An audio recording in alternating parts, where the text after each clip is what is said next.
Alright, today we are doing a little overview of our rabbitry. We've got two pallets, pallet racks set up that are about 6 feet tall. I think they're right at 6 feet, with some corrugated steel for the roof, a couple of 2x4s, one laid on its side in the back and the other one is vertical to give us a little bit of drainage from front to back all the way down. We do have an extra piece that we need to cut to fill in the center there, just to fill in the gap between the left and the right side. And we do have some covers here for the front and the back.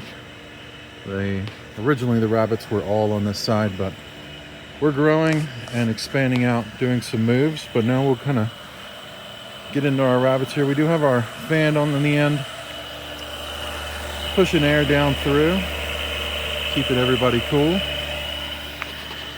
This first one here is Calypso, and she has got some babies in there. Let's see if we can get one of those out. And what color is she again? She is a self-chocolate. Self-chocolate.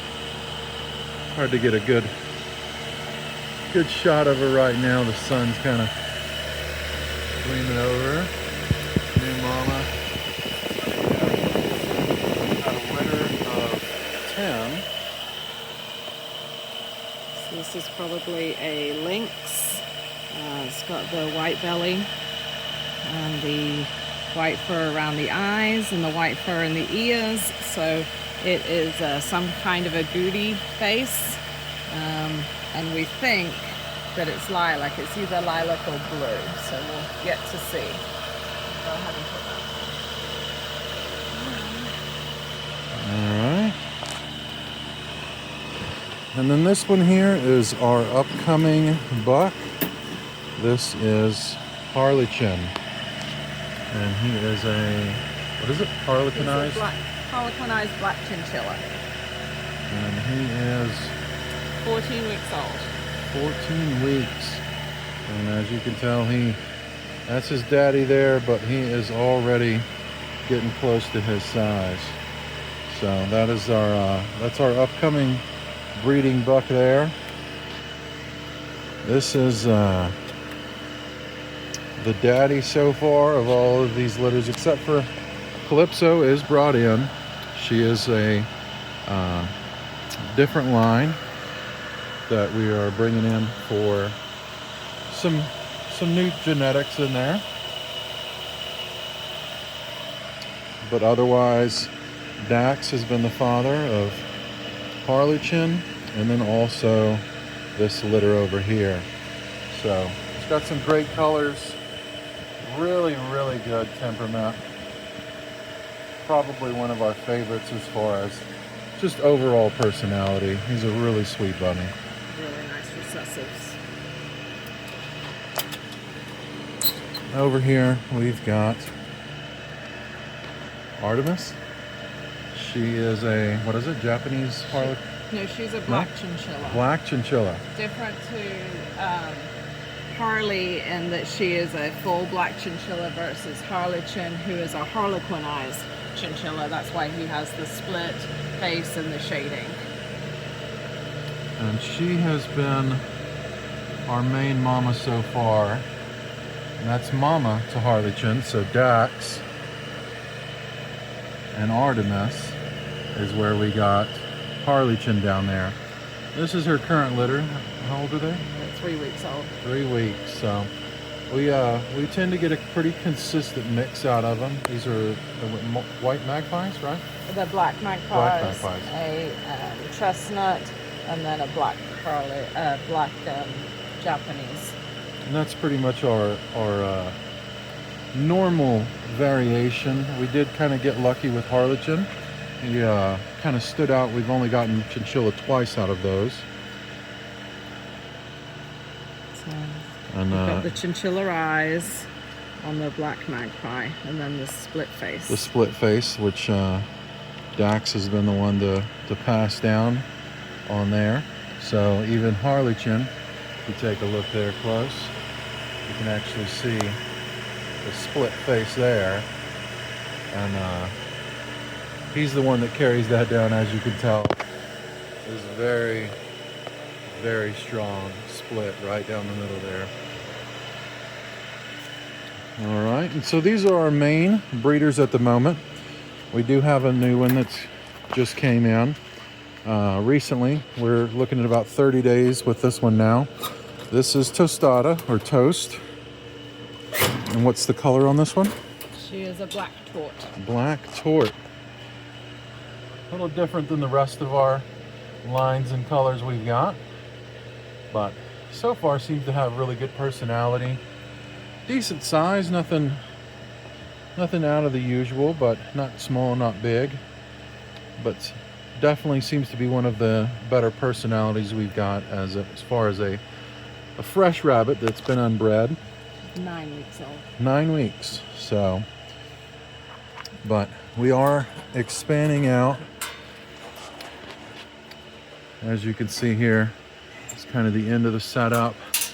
We do have a few more kennels. So these are dog kennels that we utilized. These smaller ones here are 24 by 36, right? 24 by 36, and I believe also 24 tall. So nice square. It gives them enough room, as you can tell, to put a shelf in. They do like resting up there. Some have shelves, some don't.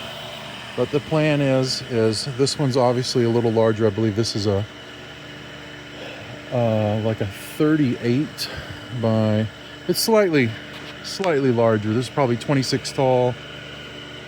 This one was kind of our grow out, but now we've actually got another one that's even larger. This one is an extra large. This will probably turn into a grow out pen, so when we start separating them, to make sure we don't have any interbreeding with siblings. But that is the current setup, and we'll update as we get new litters and new color variations. We're changing out. That's right, we are changing over. We started with these, and these have actually been really good waters, but they are a little tedious and a little bit much keeping up on, but I don't think we'll actually get rid of those completely because they seem to overall be really good to have. We have opened up into some smaller ones to allow the smaller kits to get to. We did move on to another one, was from Bass, correct? Bass Equipment, the nipples that we had. Not Same style as this. Same style Drippy. as like this with the ball valve. Same kind of concept there, but with these type of bottles on them. But we've had quite a few issues with dripping and things like that, and needing to refill more steady. We actually got these off of, what was it, AliExpress or one of those, Temu. And we've been quite happy with these. We may still go over to a bucket system. As you can see, there's some buckets down there on the end. We may run some lines and have some waters in the back. But for now, we've having really good luck with these. You fill them up with water. They drop in to the bottom. And then they fill up, and it's basically just a float. As it drops down, the water dribbles in and refills. They've been really sturdy and quite easy to refill, and we've noticed a lot less waste of water and just refilling. So we've been moving over to that. Calypso, luckily, after months and months of pounds and pounds of wasted food, we've tried everything from lifting up and restricting her food. After this has actually been her first litter, her first kit that she's had. And she's drastically calmed down, and so far over the last few weeks she has, knock on wood, she has not dug in her feed and made a mess there. She's the only one that's had that issue, and that was going to make us get rid of her, but she seems to be coming around. But otherwise, that's the current setup. And as we expand and grow out, I know that we've got one that hopefully in the works from Shelby with Shelby Parks Composites, that we'll be bringing one in to diversify a little bit more. So other than that, subscribe, like, let us know what you think.